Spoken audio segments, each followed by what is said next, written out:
Hello and welcome to the Book Club Review. I'm Kate. I'm Laura. And this is the podcast about book clubs and the books that get you talking. Every episode, we sit down to chat about the book read most recently by one of our book clubs. What did we make of them? Did they spark debate? And whether we loved them or loathed them, the big question is always, were they great book club books? Today we're talking about This is London by Ben Judah, a book of reportage investigating the migrant communities that now make up over 40% of London's population. For our regular interview, I met up with Claire Griffiths, who runs the book club at one of my favourite local bookstores, Ink 84. We had a great discussion about how to choose the books, including the fact that, whisper it, the best book club books don't always showcase the best writing. It always makes a really good discussion point because what people haven't liked is never, ever, ever the same. And that's where I think book clubs really come into their own, and something that's been a revelation to me about running one is that it's really changed the way I think about what writers are doing. So for more on overcoming literary snobbery, not something we suffer from on this show, and some hot recommendations from Claire and from us, stay tuned. Hi Laura. Hi Kate. Do you know why I love this time of year? I could guess, but go on. It's back to school. It is back to school. I love back to school time. It feels like fresh beginnings, way more than New Year's. Sharpened pencils, new blank notebooks, ambitious reading plans that you make for yourself.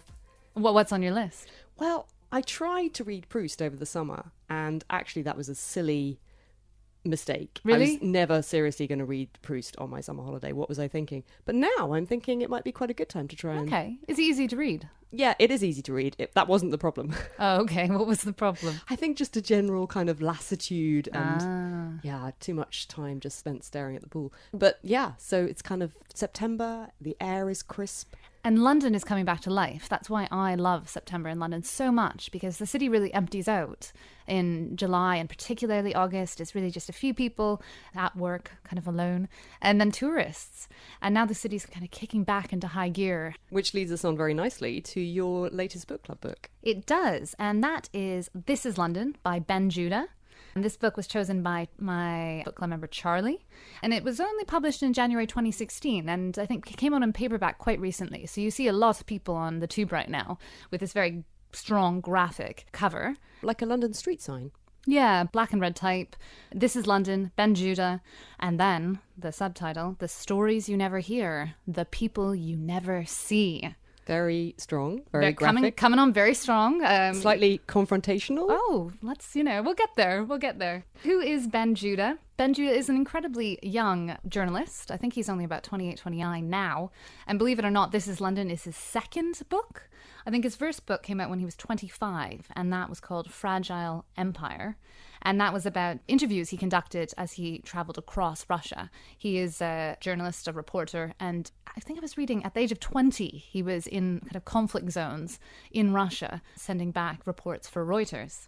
Here, he's back in his hometown of London, where he's turned his investigative lens on new migrants to London. Migrants, apparently, according to his book, make up 40% of London communities now. We meet homeless Roma, Polish builders, Filipino maids, a Caribbean gang leader, Afghan refugees, and many others. And we travel across London to neighbourhoods that most visitors would never come across. Many neighbourhoods I myself have not even been to. So Edmonton, Catford, Neasden, Peckham, Brixton, White City. And he has quite a distinctive writing style. Do you have a little extract you could read to give people a sense of what this book sounds like? I do, and actually I'm kind of just going to start from the very beginning because it comes on so strong that you get a feel right away for what this book is going to be like and who Ben Judah might be. Victoria Coach Station. I have to see everything for myself. I don't trust statistics. I don't trust columnists. I don't trust self-appointed spokesmen. I have to make up my own mind. This is why I am shivering again in Victoria Coach Station at 6 a.m. I am being pushed around.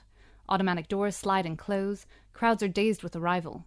African men in hoodies and pleather jackets rub their eyes. Polish meatheads grip onto huge toolboxes as they make for the street. Arab men in body warmers and fleeces pull out throwaway phones and dial those they know. And then just skipping slightly ahead to the next page. I am standing in the damp again, keying in what I can see, because I only trust what I can see. I was born in London, but I no longer recognize this city. I don't know if I love the new London or if it frightens me. A city where at least 55% of people are not ethnically white British, nearly 40% were born abroad, and 5% are living illegally in the shadows. I have no idea who these new Londoners are, or even what their London really is. This is why I keep coming here. So what comes across very strongly from the very beginning is Judah's voice. The tone is quite blunt, it's quite direct. I found it quite confrontational. What did your book club make of it? Well, my book club really enjoyed this book and thought it was insightful and quite impressive in how Judah had gone out to interview people we might never encounter in our everyday lives in London. You know, people bump up against each other all the time, but you don't necessarily ever hear these individual stories. I don't want to make it all about me, but my book club really loved this book, and I was in this quite funny position of feeling like I was being incredibly callous because I couldn't get past Judah's voice and how intrusive it was.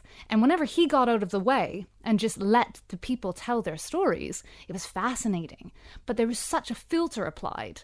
And often that filter felt very judgmental. You're nodding. It's Kate's okay. nodding. I share some of those concerns. I found the language he uses quite problematic. Quite early on, he's introducing one of the people that he's going to be interviewing, and he's talking about someone he sees rooting through the bins nearby on the street.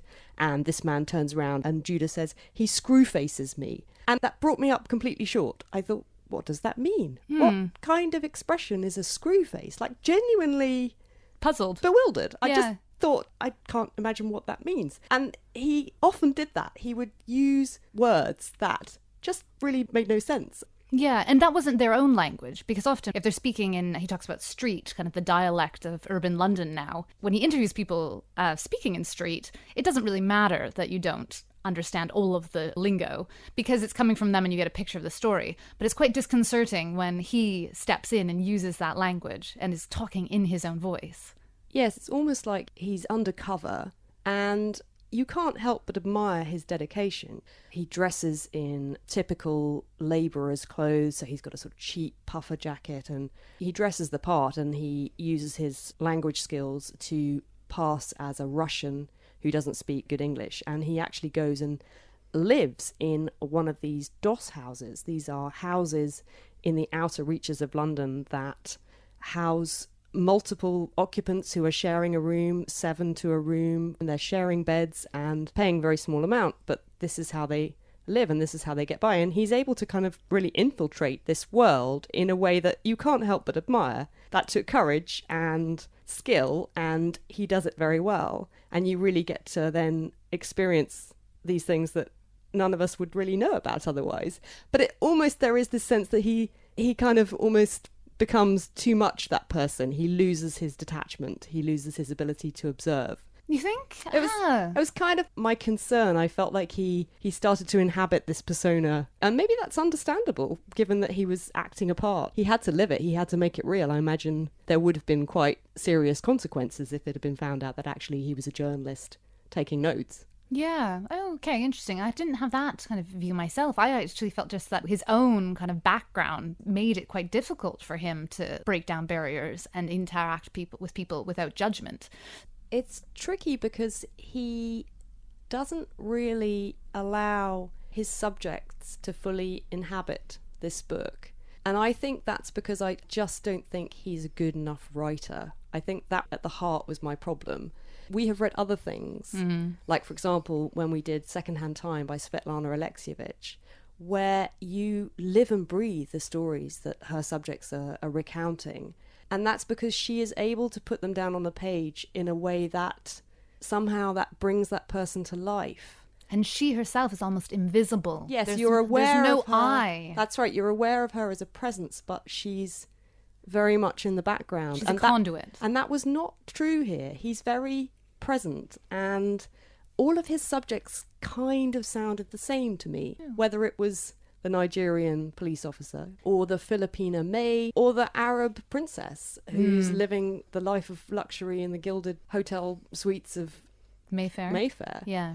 But they all sort of sounded the same, and I think that's down to the writing. I think he just doesn't quite have that literary skill to really bring this to life. To transition into their voice. It felt like research to me. It felt like excellent field work for a book that hasn't been written. This Right. felt like the groundwork. Okay. The gathering of the data and the simple noting it down. So it's all there, but he doesn't interpret anything. He never weighs up the things that he learns.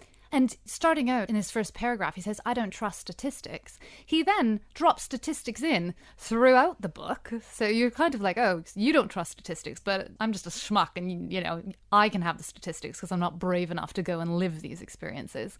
And then you look at the back and the statistics are given citations. But the citations are sometimes like the Evening Standard, which is the evening newspaper. That's not really a credible source. Like, at the least, you could go and find the source that the Evening Standard was quoting. I don't think it's quite good enough to just give that. And I was reading a review on The Guardian of This Is London, and they actually corrected themselves at the bottom and then said, we've amended this statistic because it was incorrect in the original publication. This idea that 55% of people are not ethnically white British, I think the statistic given would have originally been at least 55% of people are not British, making a distinction there, because a lot of people are British and they're not white. So I was a little bit skeptical. It just felt quite lazy. Clay in my book club wasn't able to attend, and he was saying, oh, I'm really sorry that I can't come, if only to rant about how annoying I find this writer's voice. And I was like, oh, me too. But I responded, I was like, but Clay, he's the Orwell of our generation. Because that's a quote by some reporter. And Clay was like, I think he's the Snapchatter of our generation. It just feels quite self-serving, this reportage. Like, oh, look what I'm doing now. Oh, and look what I've done now. But no filter, no kind of intellectual, no wisdom. I mean, he's a young kid, so you can't really begrudge him There's that. no insight, there's no analysis. And I think that's where it really falls down. I think, you know, to come back to the writing, I think there are some good lines. Occasionally, he really nails something. I pulled out a little quote. He writes, "The newspaper wrapped fish and chips have gone. There are only chicken shops now on the Old Kent Road. And this batter and bone is what the night tastes like in London." And I love that, batter and bone. I thought, yes, that's good. But then there are also some truly awful lines. And I noted, actually, the comparison to Orwell, one of the excerpts, reviews at the front. And I just thought, yes, but Orwell would never have written a sentence like, "He looks at me at red traffic lights." He looks at me at red traffic lights? Yeah, there's maybe a comma missing. Oh, maybe. It would make more sense. But, you know, I think Orwell would be turning in his grave if he, you know, was compared. It's not good enough. I didn't think it was lazy. I actually thought it was diligent. What I thought it lacked was any nuance. And I thought it was quite an unbalanced portrait. It is relentlessly downbeat. And actually, London is a incredibly complex city. It's an incredibly complex society. And it's true, Judah's London is a sort of amoral London where everyone seems to be sort of struggling and fighting and out for themselves and out for what they can get. But I don't really recognise that portrait of London. I feel like there are also a lot of people out there who are working very hard to try and help and to try and do good. And this book doesn't really consider that. It's not part of his remit. And as a result, it's very hard to make any value judgments from the information that you're being presented with because you don't have the full picture. I think the problem is the way this book is framed, and it's a shame that that wasn't picked up at the editorial stage. I think he doesn't give it any context or agenda particularly. He just presents this information. And actually, I did find it incredibly interesting and eye-opening. I was particularly fascinated by the chapter on the Filipino community. I think that's the strongest chapter in the book. Which totally, very, very familiar kind of culture in London of these people who are working in wealthy private homes. And it's funny, I actually had never really thought about their background and why they were here and the community that exists. And I did find that eye-opening. I think that's fair to say. But yeah, as the book as a whole, just it didn't present it in any kind of nuanced, coherent way, and it didn't really make any kind of argument. And I think that's a real pity because it is good journalism. It's good journalistic work, and you know, it's worthwhile. I rarely annotate a book with such enthusiasm, but I would literally just like sometimes swear at the pages because I was so frustrated. The weather is always terrible. Did you pick up on that? I think like 3/4 of the way through, he actually talks about like beautiful sunshine setting across East London. I'm like, yeah, it is sunny here sometimes. And I actually found his tone quite problematic at times, particularly in reference to women. At one point, he refers to a girly dancing on television. And I mean, that word pulled me up short again, a bit like screw-faced. You know, that wasn't the word of one of his interviewees. That was his word. And later on, he interviews a Polish cleaner whose name is Margarita. And he describes her as too attractive to ignore.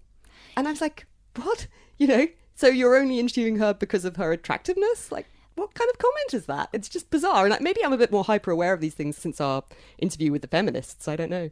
No, we picked up on that. Miranda really enjoyed this book a lot and found it so fascinating. She grew up in North London. We had 3 born and bred Londoners, actually, 2 of whom went to a grammar school. I'm not quite sure what the school was, but in Edmonton, which is one of the places he goes. And so they started having a conversation about going to school in Edmonton and how, you know, it's as horrible as it ever was. But they said it was such good humour, you know, because it's like, yeah, London can be really crappy, but you could still sort of love it. And you don't get that from Judah. No. Anyway, Miranda said when she saw mine and Clay's messages on the WhatsApp group, she was like, oh, you know, what am I missing? I'm enjoying this book so much. It feels so worthwhile.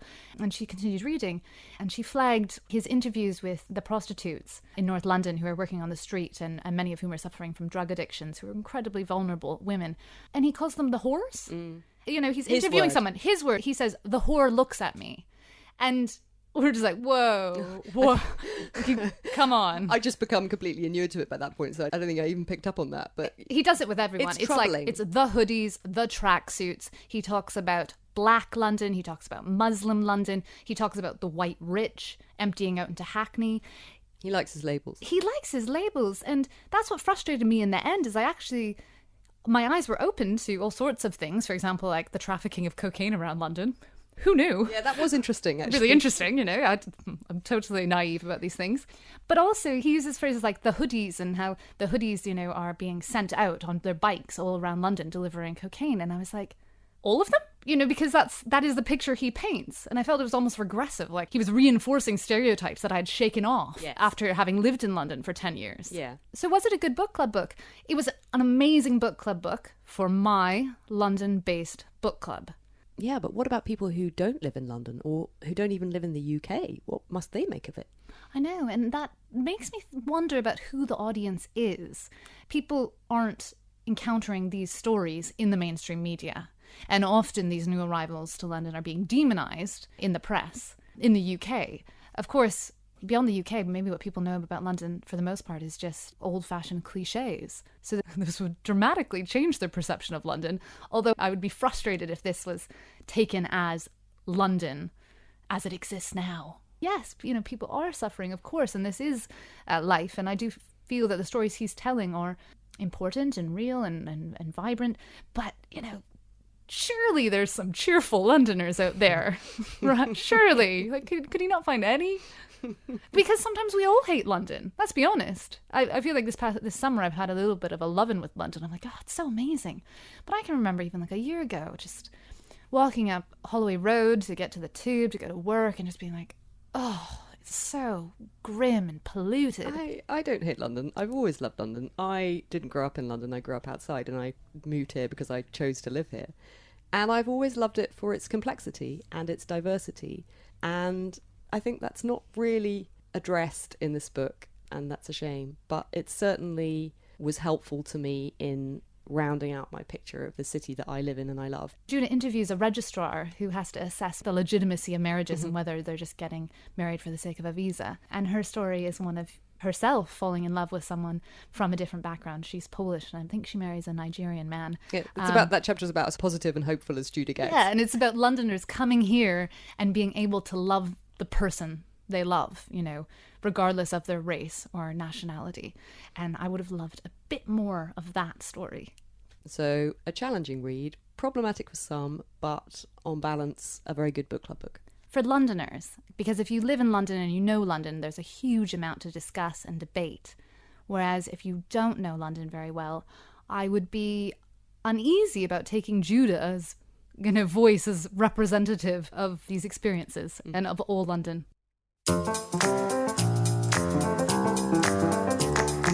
We've talked about North London Bookshop in Katie4 before on this show and had some great recommendations from bookseller Scott off the back of the Underground Railroad by Colson Whitehead. Have a listen to episode 6 if you want to catch up on that one. I went back to interview Claire Griffiths, who runs Ink and Drink, the shop's regular book club night. She started by telling me a little bit more about how the shop came to be.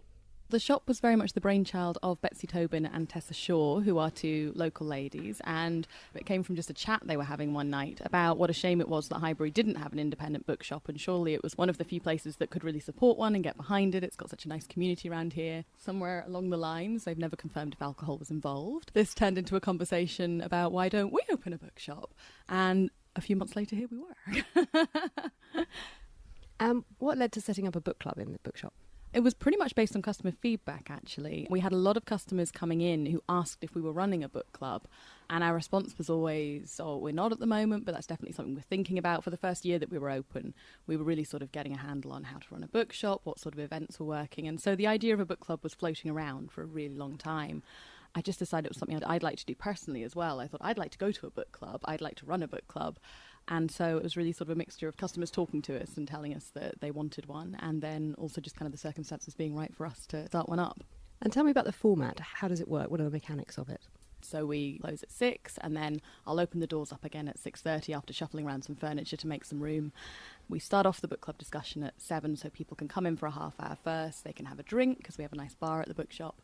They can have a chat with people and sort of do their talking and things. We normally start off with a reading from the book. We sort of bookend it with a reading at the start and a reading at the end to kind of get us back into the frame of mind of what the book sounded like, what the tone of it was like. It can also lead to some discussions about how different books are when they're read aloud as opposed to on the page. And it's a nice way of just kind of signalling that we're getting started. I choose the books, and the reason we did that was just mainly so we could make sure we had a big stack of it in stock. Because we focus very much on contemporary fiction and non-fiction, we decided we wanted our book club to as well. So the remit for it is that we do books that have been published in the last 2 years and that are available in paperback. And there are some brilliant writers coming out now, and it's actually a really exciting time in the publishing industry. There's loads of different, diverse, interesting voices coming out from all over the world as well. People are really expanding their reading to different continents and languages. I wanted to have a mixture of fiction and non-fiction, so we concentrate primarily on fiction, but every 2 or 3 novels or short stories we'll do a non-fiction book as well, because I think that prompts a very different kind of discussion. The first one we started off with turned out to be absolutely fantastic. We did Days Without End by Sebastian, which at the time had just won the Costas. I picked it because it was a big award winner. It was one that it didn't seem like people had read particularly before it won the award, and then people became more interested in. Laura can't stop talking about that book. It's absolutely brilliant. I mean, and I did American literature at university, and it was the first time in a long time I'd read a really sort of epic feeling, big novel about American identity, and yet personalised to this very, very sort of story between 2 soldiers that was really affecting. It was the first time in a long time I'd seen someone marry those 2 things so successfully.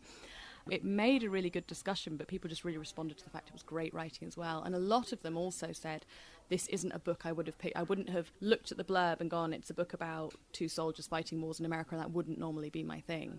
And so actually, it was wonderful as a starting book because it just opened people up to, I'm going to read different things here, and I'm going to discover some new things. So that was brilliant. I was so glad that turned out to be such a hit. And it sounds like you thought about your choices quite carefully. I imagine you probably don't have anything that didn't work. It's been really interesting realising your thought process as you pick things. So I originally thought, well, I love this book, and it's very nice having that kind of control, and I want to do this because I loved it. But actually you have to change your thinking and go, well, but would it work as a book club discussion? Is there enough to talk about in it? Actually, it's really altered my reading in the shop as well, because, I mean, it's lovely. I'm reading so many books to try and figure out what will be the next book club one. And all the way through, you're looking for what can we talk about, what can we think about. And it's not always about what book is working the best. I don't think the point is necessarily to always be reading masterpieces. It's interesting reading books where not everything is flowing brilliantly. So one of the best discussions we had was about The Power by Naomi, Alderman, a book that's fizzing with ideas, but there's also a lot that, for me, for some other people in the club, wasn't working as well, but that was made for a really interesting discussion as well. Yeah, sometimes a good book club discussion book is actually sometimes a book that isn't that good. Yeah, and actually it always makes a really good discussion point because what people haven't liked is never, ever, ever the same. And that's where I think book clubs really come into their own, and something that's been a revelation to me about running one is that it's really changed the way I think about what writers are doing. And it makes you realise what your own tastes are as well. I'm a bit of a lit snob. I like really beautifully written stuff. I love the lyrical prose. I love the Sebastian Barrys. I love the Elizabeth Strouts. And I'm less inclined towards, I wouldn't say genre piece, because if it's well written, but it's always about the prose for me. And then reading something like The Power, I was really confronted by the style of writing, because I just felt like the characters were very sketched out, and I felt like, well, this plot moves really fast, but I can't see that much of it, and where's the lyricism, and this language feels quite functional. And then actually when we went to the book club, and a lot of them straight away really responded to it and loved the fact that the plot moved really fast and the writer didn't waste loads of time on the description. So there's a taste thing straight away. But also someone suggested that actually that style of writing, well, this is a writer who also writes video games, and this is a feminist book for the internet generation. It's not new ideas, but it's bringing them to a new audience. If we think about it as a writer who's writing for the internet generation, it's fast and it's quick and it's got a lot of momentum to it. It's different screens flashing up. And actually that really changed my view of it, because I thought that does work. That does speak to that kind of reading that we do now. I think that's really one of the things that I love about a book club, because it's this really, I guess, democratic space. But all people get to put their views forward and no one's being put down for their views at all. We're all basically saying, let's share some thoughts about this book and see if it opens it up for us. And it does, time and time again. And so, yeah, if there's things you don't like, a book club's a really interesting place to explore why and see if there's anything more in that. Now, it doesn't mean your taste will come out any different, but you'll understand a bit more about why people would respond to that. And I think that's really special. I think that's a really sort of a beautiful exchange that happens in that space, if you like. I agree. What's coming up next?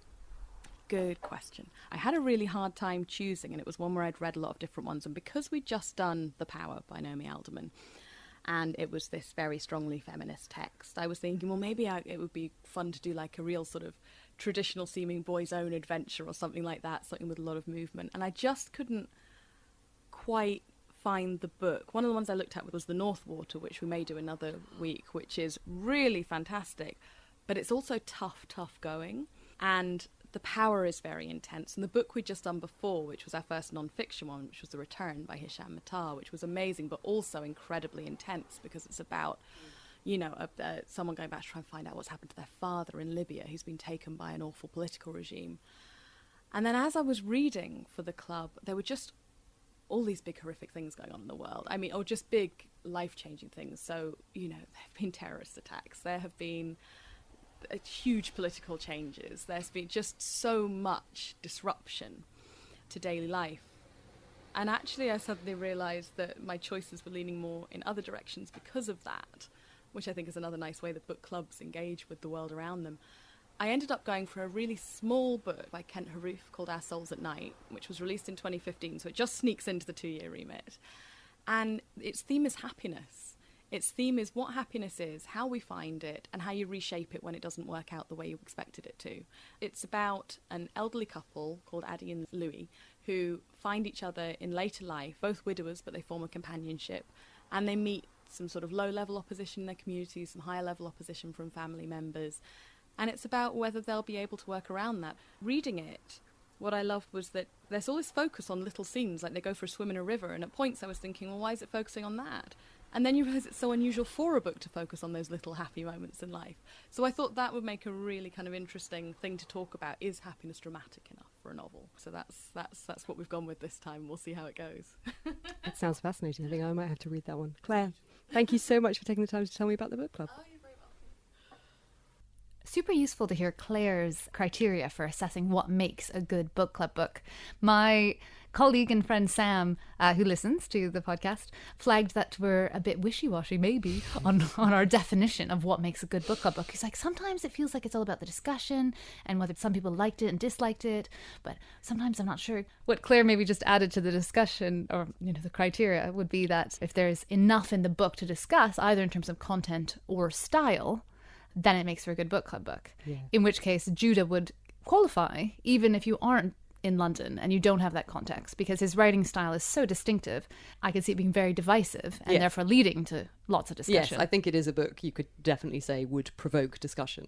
I felt really humbled by how carefully Claire thinks about her book club choices. We just had my book club the other night and people hadn't come ready with things that they thought really carefully about to suggest. And so we had one of those slightly desultory conversations where people were kind of suggesting things, but no one really felt committed. No, and then we ended up choosing something very good in the end. But I felt, oh my goodness, I must prepare more carefully for this. It's really important if you're going to commit however much of your time to reading something and then more time to discussing it. You kind of want it to be something life enhancing and worthwhile. And yeah, no one has time to waste on bad book club book choices. And lots of book club books only choose books that someone has already read and can recommend. Yes, but what is that? Were we saying that's a good thing or a bad thing? That's the case with us right now. We're reading All Passion Spent by Vita Sackville-West, which was recommended by Emily of the Walking Book Club, and Amanda listened to that episode and then went away and read it and loved it, and so now it's been vetted. We're going to end up reading it. So it's been extensively vetted. It was a good choice in the end, but the process by which we arrived at that compared with Claire's, she's reading like 4 or 5 books before she's kind of settling on the one that she thinks is. And it actually made me think, people who perhaps don't have a group of friends or a local book club that they can join, actually, consider your local bookshop. They often have them. We have Ink 84, also local Waterstones has a book group. And I think the advantage of that is you're really tapping into that lovely breadth of knowledge and expertise that booksellers have. And certainly, the choices that they're doing at Ink 84, I think really inspiring and would be great fun. I must try and go to one. Inspired by This Is London, here are a few more recommendations you might want to consider for your next book club read. Well, we did mention it earlier, but we should definitely flag up the work of Svetlana Alexievich. We read Secondhand Time for my book club, and we discussed that in one of our earlier episodes. And it is flawless. Yes, it's really a masterclass in doing what Ben Judah is trying to do, interviewing people, telling their stories, and really holding them up in such a way that you feel changed as a result of reading them and inhabiting those people's lives for a little while. Even though her subjects can be very distressing sometimes, nonetheless, the way that she writes is just a pleasure to read because there's such skill there. And she is a Nobel Prize winner. So I do feel a little bit sorry for Judah that we're constantly comparing him to Alexievich. Yeah, well, maybe he'll win one day. I'm also recommending Swimming with Sharks by Joris Luijendijk, who is a Dutch journalist who for many years was a correspondent in the Middle East. And as such, he had a lot of training in decoding things and reading between the lines. His first book, which is also excellent, is called Hello Everybody, and that covered the impossibility of trying to report information from countries in the Middle East. And then after that, he was hired by the Guardian newspaper to write a blog about the city, as the banking and financial sector of London is known. His remit was to try and uncover who caused the financial crash of 2008. And he realised quite quickly that no one was just going to put their hand up. And so what he set about doing was interviewing the people who work in the city, not just the traders, but everyone from headhunters to IT technicians. And in trying to understand what motivates those individuals and particularly the conditions and the pressures under which they're working, he actually goes a long way to making the complex financial system that's the beating heart of the UK economy understandable. And he allows us to read between the lines and get a real sense of how it works and what's going on. I have to warn you, it is quite an alarming book, and you may want to start stocking up on canned food and bottled water once you finished it. But at the same time, it felt to me like a really important work of journalism. It's engaging, it's warm, he's sympathetic towards the people that he interviews, even at the same time as he doesn't necessarily agree with their choices or the way they're choosing to live their lives. It's such an interesting and nuanced portrait of a really important side of London. I can't recommend it highly enough. I think it would make a great book club book. And that is Swimming with Sharks by Joris Luijendijk.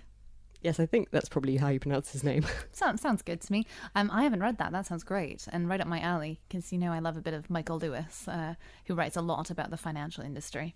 I was going to recommend Sebastian Fox, A Week in December. But I'm slightly on the fence because I am not sure if it would lead to much discussion or kind of provoke debate. It's an incredibly enjoyable read. It follows the lives of very different Londoners, including a barrister, a female tube driver, a Polish Premier League footballer, and a radicalised Scottish Muslim. But whether or not it would quite qualify in our newly set criteria, I'm not sure. So do read that, A Week in December by Sebastian Fox.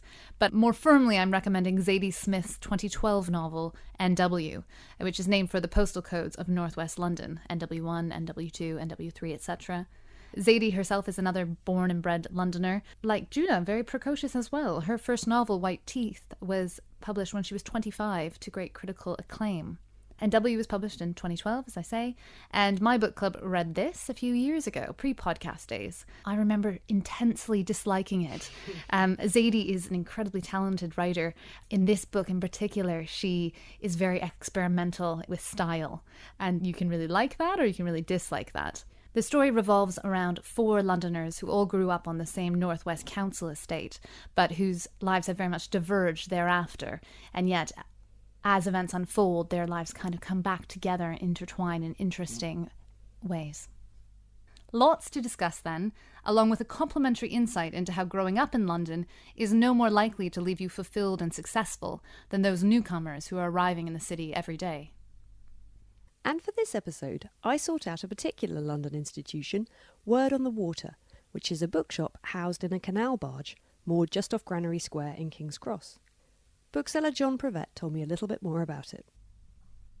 Word on the Water's London's only floating bookshop. My colleagues Stefan Chowdat, Paddy Screech and I set it up 6 years ago, and we've been progressing ever since. We got the mooring here in King's Cross about 18 months ago, which has really made a difference in getting us established as a kind of proper London place where people can find us and they can come here and find great books every day from 12 till 7, and there's often live jazz and world music playing on the roof. It's such a nice place just to come and browse, and now we're inside and there's a cosy wood-burning stove and people can kind of come in and just have a look, can't they? Absolutely. We try and encourage people to come in. We display a lot of books outside, and often people think that's the whole shop, and then when we say, do have a look inside, they're amazed how big it is in here and just how packed with great books it is as well. And for our show, we just discussed This is London by Ben Judah. I purchased my copy of the book from this very book barge. Do you have a recommendation for a book club that might be kind of tying in with that somehow? There's so many great books to read. I'm going to be talking to Ian Sinclair next week about his new London book. But the book I want to recommend today is The Mandibles by Lionel Shriver. It's set in New York. It starts in the almost immediate future and goes forward 50 years into a dystopian vision of the destruction of America, essentially, and the end of freedom in society. Lionel Shriver, being who she is, takes you on that journey by a kind of unexpected route, and it makes for fascinating reading. There's kind of quite a strong economic angle, I think, isn't there? I haven't read it. That's one of the things that makes it so credible and believable, that the kind of tipping point is economic. America goes on to the gold standard and they make private ownership of gold illegal. The Mandibles of the title are an old American family, the descendants of the founder of Mandible Engineering, who's a multi-billionaire industrialist from the 30s. And it's about the fluctuating fortunes of that family. The teenage boy who knows a little about computers and he's a bit streetwise and savvy ends up having a lot more influence and control than his billionaire grandfather. That sounds really interesting. It sounds like there are lots of things that are going to provoke discussion. Also, you mentioned Ian Sinclair, which I hadn't thought, but that's a really good author, if people don't know him, to consider when thinking about London. He's kind of made a career of walking, exploring London and writing about that, hasn't he? Well, the concept of psychogeography, I think, is his own. He certainly exemplifies it in his books. He writes very well about London, but he doesn't make it easy for the readers. They're a bit of an acquired taste in Sinclair books, but I find it really interesting because he's an English writer, but he's nevertheless prepared to experiment and go out on a limb. What's the title of the new one? It's just coming out, isn't it? The Last London. It's just come out. I still haven't read it, but I will have by the time I meet him on Friday. One to watch out for. Yeah, definitely. And he's been writing about London for 30-odd years now. Whitechapel's Scarlet Tracings was his first one, which was recollections of his life as a second-hand bookseller in Whitechapel, but it's interspersed with things that happened in Whitechapel. Whitechapel's a kind of character in the book, really, so there's a lot of stuff about Jack the Ripper and the London smogs and old London layered under present-day London, which is something he captures very well. I think Ian Sinclair would be good for discussion as well, because you don't get the whole book when you read it. You need other insights and to sort of be directed down paths to explore the book properly, I think. I think it's a good one for thinking about London. Well, and if people want to find them, they can come here and find you on the water. John, thanks so much for taking the time to tell me about Word on the Water and for your recommendations. That's all for now. On our next episode, we'll be discussing The Snow Leopard by Peter Matheson, an iconic travelogue written in the 1970s. It follows Matheson as he journeys through the Himalayas in search of the elusive snow leopard. It's also a book about spirituality, as Matheson attempts to more deeply understand the ways of Zen Buddhism. The books recommended in this episode were Secondhand Time by Svetlana Alexievich, Swimming with Sharks by Joris Luyendijk, A Week in December by Sebastian Faulks, and N.W. by Zadie Smith. John and I discussed The Mandibles by Lionel Shriver and the new book by Ian Sinclair, The Last London.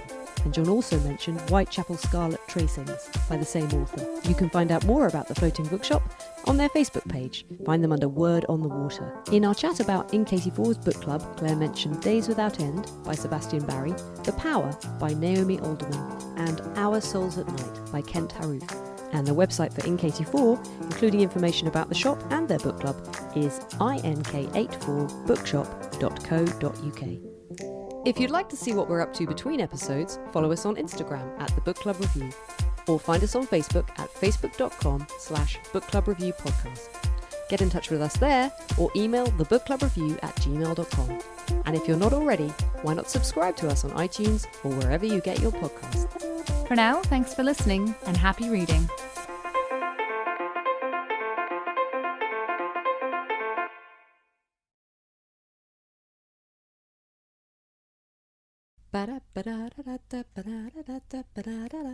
So the great thing about the summer and going on holiday is that I did a lot of reading that wasn't book club related, and I'm now slightly behind on our book club books, but I'm gonna play catch up.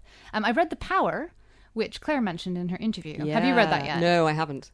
Yeah. I'm with Claire. It's pretty poor. Oh, right. Yeah, it's really young adult fiction, which is fine. Yeah. But I think the fact that Atwood has, given it kind of her endorsement makes it feel like it should be elevated to or it has been elevated to the status of The Handmaid's Tale, and it's nothing of the sort. It sounds like there's some really interesting ideas in it. Yeah, there's quite a few interesting ideas, and it was successful in one way in that it made me think about what it would be like to have a power that would protect you, and so you could go and do anything, and we never talked about this with Judah, but Judah, of course, is able to go and kind of infiltrate different communities because he is a man and he isn't as at the same risk as a woman would be.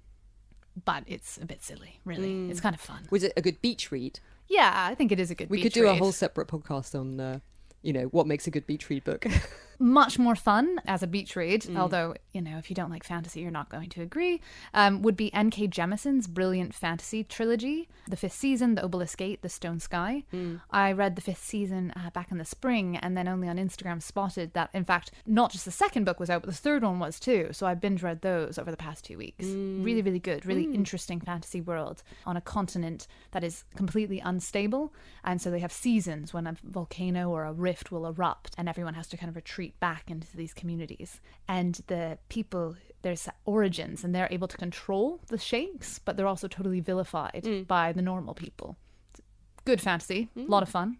What have you been reading? Well, I had a real low patch in my reading over the summer. I just made this novice error. I took this wildly ambitious book on holiday with me to a very beautiful, tranquil, rented Italian villa, thinking, yes, this will be just the thing. What was it? Well, it was In Search of Lost Time by Proust. I took volume 1. And I mean, I did read. It's kind of annoying because I started reading it once before, and on this trip I managed to read up to the same point I got to last time, which is about sort of 50 pages in. It's so crazy. It's really good. I love it. It's not that I don't like it. But I just realised what you really need. I think the problem is, quite often on holiday, you can be in situations where you're quite bored. And it can be a bit difficult to concentrate. And actually, you kind of need something with a strong narrative, something that's going to pull you through, something that's going to maybe take you away from where you are, because you might just be sort of sitting by a pool, which is not actually the most exciting thing you can be doing. What I learned from this is I'm going to pick my holiday reading choices a lot more carefully next time. I listened to a podcast the other day. I discovered the wonderful Spectator Books podcast, and I was listening to someone who orders ahead the books that he's going to read and has them delivered to his hotel or his holiday destination so that they're there when he arrives. I thought, yeah, that's great. That's some real pre-planning. I know. I also take it he hates his Kindle. The planning would be so fun. Well, yeah, it wasn't discussed, but I'm guessing maybe he's someone who likes like the real book. The crisp crunch of paper under his fingers. I also read The Sport of Kings by C.E. Morgan. That was flagged up as a good one. Was that good? I didn't really enjoy it. I mean, I did flick through it. There's a lot happening. It's kind of epic. It's melodramatic. It's about these two families over hundreds of years in Kentucky. I didn't really love it. I did skim a lot. It's very, very dense. It's on the same shortlist it's long as The as well, Tower. isn't it? It's really long. Yeah. It has a little bit of Donna Tartt, like that Southern Gothic feel to it. But I found it just a bit too meandering and dense for me. So I did kind of figure out what happened, but mainly by skimming the last 200 pages. I also read Beloved. Oh. Which is not what you would think would make for a good holiday read. But actually, it's so beautiful. Isn't it great? And moving. Yeah. It's just the most extraordinary book. I feel like it doesn't get enough credit. I mean, obviously it does. People think it's amazing, but you know. I think it's just because we're late to the party. We're very behind. We're like, it's such an underrated book. Yeah. How can I not have known about it? Exactly. No, but it was wonderful. And I read it after your prompt and after we read The Underground Railroad. And it's so much more extraordinary.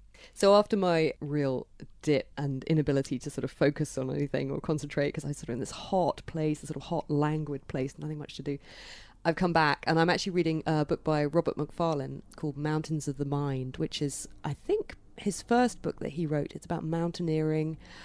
Funnily enough, following on from The Snow Leopard, which I read for my book club, and which will be the subject of our next podcast. It's set in the sort of high Himalayas, and I kind of was, I think, still there mentally.